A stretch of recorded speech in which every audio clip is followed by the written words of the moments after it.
Hello friends, welcome back to my channel जिसका नाम है ए होम साइंस इंडिया। और आज हम बात करेंगे अपनी नेक्स्ट क्लास के बारे में, क्लास 5th। तो आपने इससे पहले 4 क्लासेस देख ली हैं। आपको क्लासेस कैसी लगी है प्लीज़ ज़रूर बताइएगा कमेंट बॉक्स में कमेंट करके। और जिसने अभी तक मेरे चैनल को सब्सक्राइब नहीं कीजिए वो सब्सक्राइब कर लीजिए, क्योंकि आने वाली वीडियो उनको जल्दी मिले, इससे उनको बेनिफिट होगा। तो आइए शुरू करते हैं हम आज की वीडियो। जीविकोपार्जन के साधन और आभूषण आदि स्त्री धन है, यह कथन है। आपको बताना है इसमें कि ये जो डेफिनेशन है किसने दी है, कौटिल्य का है या फिर हेनरी वेन का, व्यास का, या इनमें से कोई नहीं। तो इसकी जो ये डेफिनेशन दी है ये कौटिल्य के द्वारा दी गई डेफिनेशन है, ठीक है। सेकंड है इसका, रोग की अवस्था में आहार व्यवस्था का मुख्य उद्देश्य नहीं है, यानी कि रोग की जो अवस्था होती है उसमें कोई ऐसा आहार देना जरूरी नहीं समझा जाता है या देने की आवश्यकता नहीं होती। तो इसमें जो ऑप्शन दिए हुए हैं उनके अनुसार आपको बताना होगा। स्वादिष्ट भोजन देना, संतुलित भोजन देना, पोषण की कमी को दूर करना, सामान्य पोषण को संतुलित करना।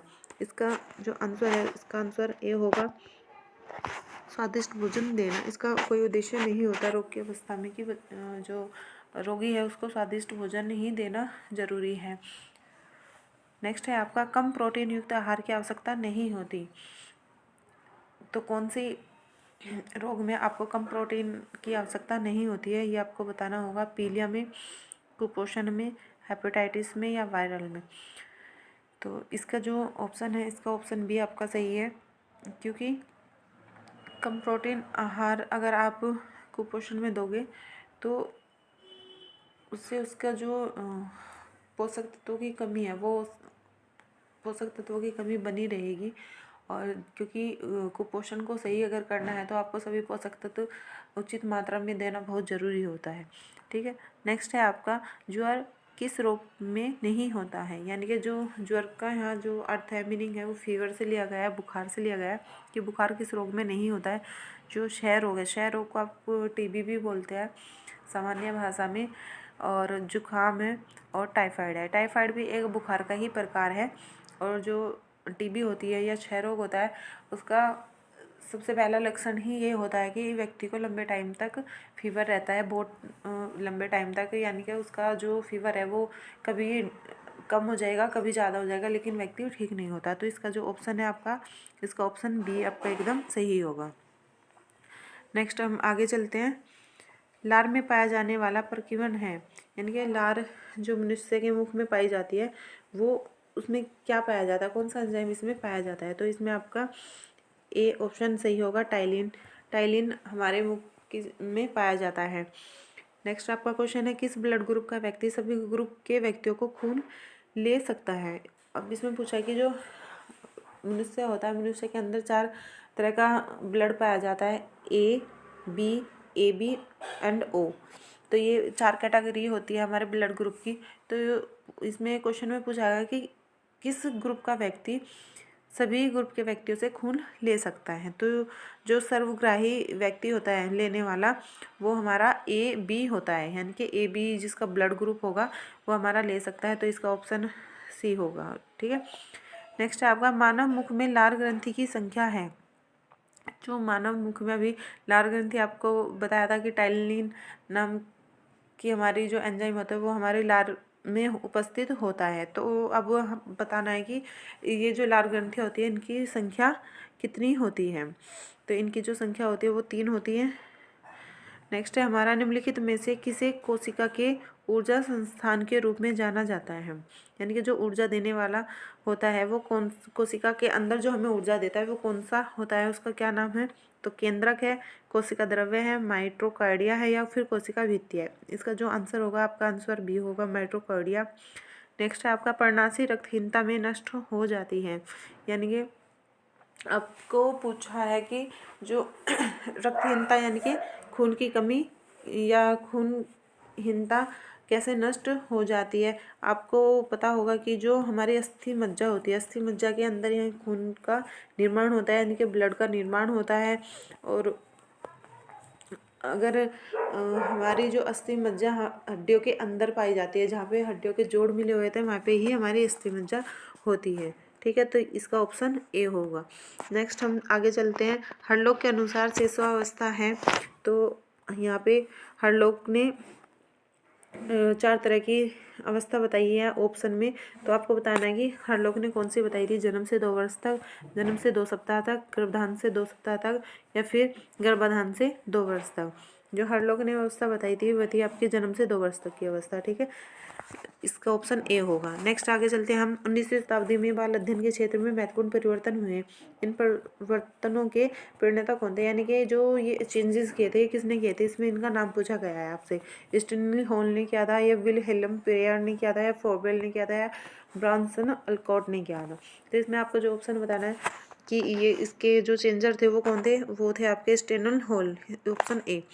नेक्स्ट है आपका, बालकों के शारीरिक विकास में सबसे महत्वपूर्ण कारक है।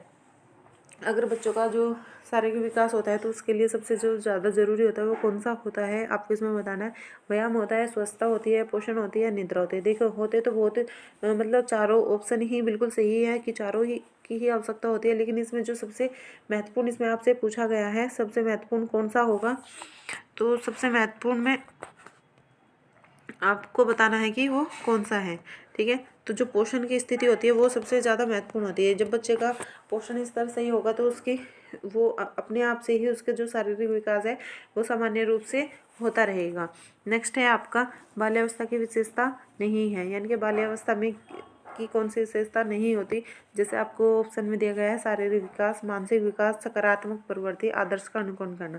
देखिए जितनी भी अवस्थाएं हैं, जैसे शारीरिक विकास है, शारीरिक विकास हमारा शेष अवस्था से क्या जन्म से पहले से ही गर्भ में ही शुरुआत हो जाती है शारीरिक विकास की।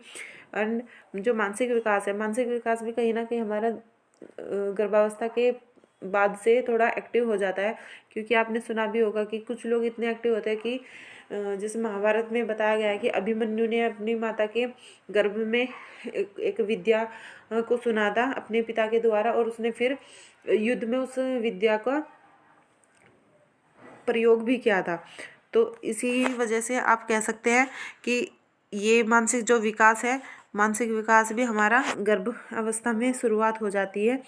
आदर्श का अनुकरण भी हमारा बाल्यावस्था में होता है, क्योंकि जैसा बच्चा देखता है वैसे ही कार्य करता है। अगर मम्मी खाना बना रही है तो बच्चा उसकी कॉपी करता है। कोई व्यक्ति बाइक स्टार्ट करता है, या फिर पशु पक्षियों की जो बच्चे आवाज़ निकालते हैं वो भी एक विशेषता होती है बाल्यावस्था की। लेकिन जो सकारात्मक प्रवृत्ति होती है, जो पॉजिटिव सोच होती है, बच्चों को नहीं पता होता कि कौन सी कार्य पॉजिटिव है या कौन सा कार्य नेगेटिव है। तो जो आपका ऑप्शन है, ऑप्शन सी आपका बिल्कुल सही है, सकारात्मक प्रवृत्ति। नेक्स्ट आगे चलते हैं हम। संवेग जीव के शरीर की कैसी अवस्था है, यानी कि जो संवेग है वो हमारे शरीर की कैसी अवस्था, संवेगात्मक अवस्था है, या उत्तेजित अवस्था है, या उद्वेलित अवस्था है, या उपेक्षित अवस्था है। जो हमारे इमोशंस होते हैं वो कैसे होते हैं, वो हमें बहुत ही ज़्यादा उत्तेजित होते हैं। या तो किसी को देखकर हमारे जो इमोशंस होते हैं एकदम से हो जाते हैं। कोई परेशान होता है तो हम उसे देख के परेशान होते हैं, कोई हंस रहा है तो हम भी उसे देख के हंसने लगते हैं। यानी कि जो अगर सुख होता है हमारे जीवन तो हम खुशी का अनुभव करते हैं, और अगर थोड़ा भी दुख होता है तो हमारे अंदर का इमोशन ऐसा है कि हम परेशान हो जाते हैं। तो इसका जो राइट ऑप्शन होगा आपका, राइट ऑप्शन आपका बी होगा। ठीक है, नेक्स्ट है आगे आपका, प्रसार शिक्षा का व्यवहारिक उद्देश्य है। कि इसमें आपको बताना है कि जो प्रसार शिक्षा है उसका व्यवहारिक उद्देश्य कैसा होता है, कौन कौन से उद्देश्य होते हैं। कार्यक्रमों से स्थानीय लोगों का सहयोग प्राप्त करना, वैज्ञानिक दृष्टिकोण का विकास, स्थानीय साधनों को प्राथमिकता, या फिर उपयुक्त सभी। देखिए जो आपका प्रसार शिक्षा है, प्रसार शिक्षा का माध्यम ही एक है कि लोगों को जो जिनके पास में साधन नहीं है उनके पास में साधन उपलब्ध कराना, या फिर उस विषय से संबंधित जानकारी प्राप्त कराना जिसके बारे में उसको ज्ञान नहीं है, और अपने जीवन को आगे बढ़ाना। ये सब हमारे प्रसार शिक्षा का उद्देश्य होते हैं। और इसमें जो कार्यकर्ता होते हैं वह कार्यकर्ता स्थानीय लोगों तक जाकर, उनकी घर घर जाकर भी, घर पर मुलाकात करके, या फिर अपने संस्थानों में बुलाकर एक सामुदायिक विकास कार्यक्रम के द्वारा भी उनसे मुलाकात करते हैं और उनको ज्ञान की ज्ञान देते हैं, ठीक है, या फिर जो वैज्ञानिक दृष्टिकोण से उनको कार्य करने का तरीका बताते हैं, और जो अपने लेवल पर एक स्थानीय साधनों को वो प्राथमिकता देते हैं कि सबसे पहले आपके पास में जो सबसे पहले प्राथमिक साधन है उनका उपयोग किस तरीके से करेंगे। तो इसका जो आपका वो राइट ऑप्शन होगा ऑप्शन डी इसमें सही होगा, उपयुक्त सभी। नेक्स्ट है आगे आपका प्रसार शिक्षा पढ़ने और सीखने की योजना है जो मानव व्यवहार परिवर्तन करती है। इनकी जो प्रसार शिक्षा है वो किस तरीके से पढ़ने और सीखने की योजना है जो व्यक्तियों का जो व्यवहार है उसे हम चेंज कर सकते हैं, ज्ञान के क्षेत्र में, योग्यता व कुशलता के क्षेत्र में, व्यवहार और अनुभव के क्षेत्र में, या फिर उपयुक्त सभी क्षेत्र में। जी हाँ, सभी क्षेत्र में हम इसका कर सकते हैं, क्योंकि जब कोई व्यक्ति हमें किसी भी तरह की नॉलेज देता है, ठीक है, तो उससे क्या होता है, हमारा ज्ञान बढ़ता है, और ज्ञान बढ़ने के साथ हमारी योग्यता और कुशलता भी बढ़ती है। और जब हमारे पास ज्ञान होगा तो हमारे पास में व्यवहार करने का, किस तरीके से व्यवहार करना है ये भी हमें बहुत अच्छे तरीके से पता होगा, और इन सभी के माध्यम से हमारे पास में एक अनुभव की भी अनुभूति होती है। तो इसमें जो आपका राइट ऑप्शन है, राइट ऑप्शन आपका डी होगा। नेक्स्ट है आपका एंड्रोमार्फिक व्यक्ति होते हैं, यानी कि जो एक किसी व्यक्ति को मतलब एक साइंटिफिक ये नेम दिया गया है, जैसे दुबले व्यक्ति होते हैं, लंबे व्यक्ति होते हैं, या फिर जो शरीर जो बौने व्यक्ति होते हैं उनको सोमेटोट्रोफिक व्यक्ति हार्मोन्स की वजह से वो व्यक्ति थोड़ा उनका कद छोटा रह जाता है, उनको बौने व्यक्ति बोलते हैं। तो इसमें आपको पूछा गया है कि एंडोमार्फिक व्यक्ति कौन से होते हैं, दुबले और लंबे, जिद्दी, या फिर प्रसन्नचित्त, या फिर छोटे और मोटे। तो इसमें जो आपका राइट ऑप्शन होगा, राइट ऑप्शन आपका इसमें डी होगा, क्योंकि जो एंडोमॉर्फिक व्यक्ति होते हैं वो छोटे होते हैं और थोड़े मोटे भी होते हैं। आगे चलते हैं हम, किंडरगार्टन के जन्मदाता है। तो जो किंडरगार्टन पद्धति है आपकी, उसमें आपको बताना है कि उसका जो संस्थापक है या जिसने उसकी शुरुआत की थी उनका नाम क्या था। Froebel, John Dewey, Maria Montessori, मैकलिलिन बेन। इसमें आपका राइट ऑप्शन होगा ए, फॉरबेल के द्वारा ये किंडरगार्टन की पद्धति का विकास हुआ था। इसमें बच्चों को बताया गया था कि किस तरीके से खेल खेल में सिखाया जा सकता है। नेक्स्ट है आपका, निम्न में से कौन सा भाषा दोष नहीं है, यानी कि आपको भाषा का जो दोष होता है, मतलब बोलते हुए तुतलाना, हकलाना, या फिर रुक रुक के बोलना, ये सभी भाषा के दोष होते हैं। तो इसमें से आपको बताना कि कौन सा भाषा का दोष नहीं है। लिपसिंग करना, स्टिरिंग करना, स्टैमरिंग करना, या कोइंग करना।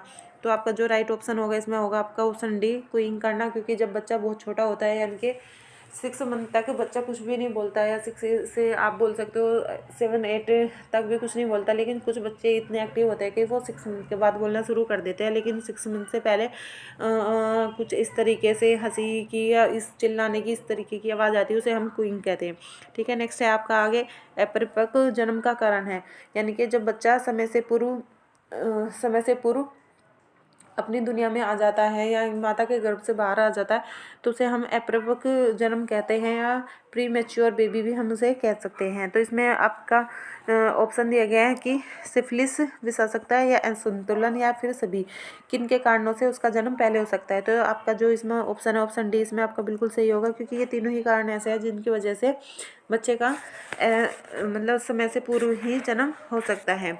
नेक्स्ट है आपका, सन 1929 में किस समाज सुधार के प्रयत्नों से बाल विवाह निरोधक अधिनियम पारित हुआ था।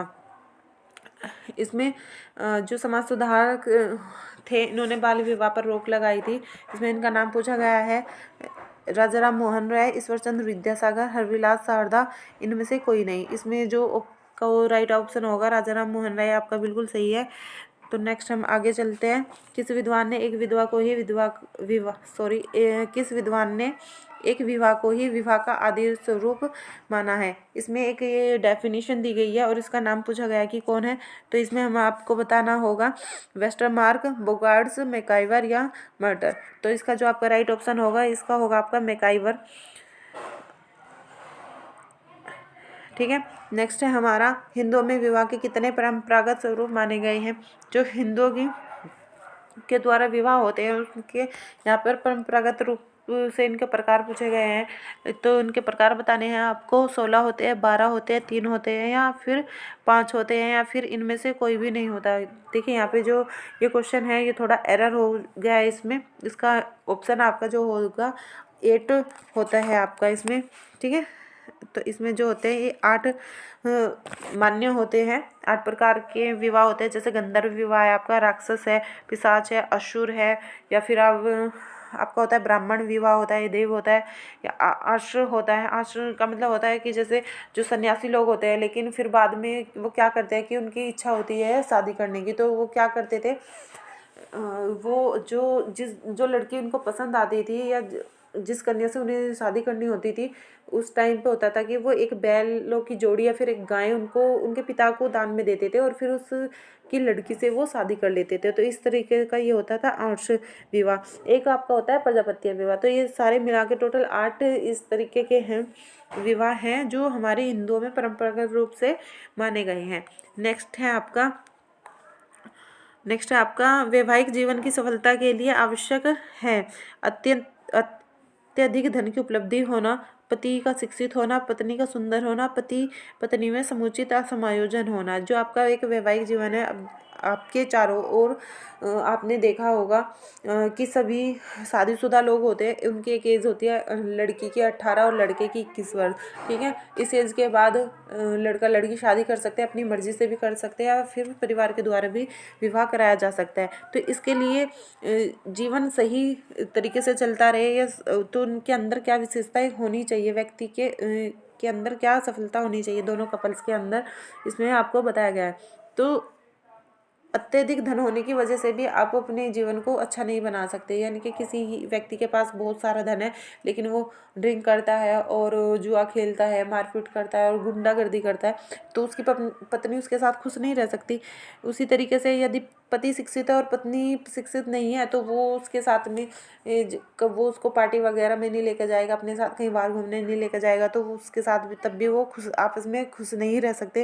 या फिर पत्नी सुंदर हो और सब चीज़ मतलब इनकम भी ना हो और कुछ भी ना करते हो, तो ऐसी कंडीशन में भी वो लोग खुश नहीं रह सकते। लेकिन जब पति पत्नी में समुचित समायोजन होता है, यानी कि जब वो लोग एडजस्टमेंट करने के लिए तैयार होते हैं हर तरीके से और अपनी फैमिली को एक सही कंडीशन में रखते हैं, अपने सुविधा के अनुसार कार्य करते हैं सभी चीज़ों का, तो इसके द्वारा हम अपने यानी कि जो वैवाहिक लोग होते हैं उनका जीवन सफल हो सकता है। तो इसका राइट ऑप्शन होगा डी होगा।